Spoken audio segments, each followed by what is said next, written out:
Looking back at my life, at the accomplishments, the highlights, a few things stand out. The number of lives I've saved, the people I've reassured when hope was fading, the ones I've comforted as they took their last breath.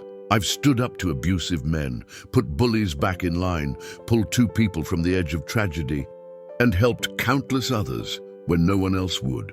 I've been the shoulder to cry on, the strong back when your burdens grew too heavy. I've taken blame I didn't earn, done things just so others didn't have to face it alone. I've been a good husband and an even better father, but I'm no saint. I've done wrong too, I've caused pain. Still, I know in my soul, I've helped far more people than I've ever hurt. The problem is, when you hurt someone, that's all they remember. Once you fall from grace, no one sees your potential anymore. They only see your mistakes. The labels change.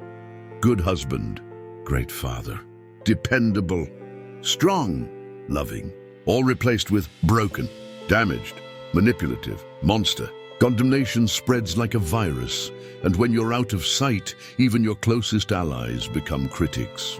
There was a time people loved a good comeback story, when forgiveness wasn't rare, but it doesn't seem that way anymore.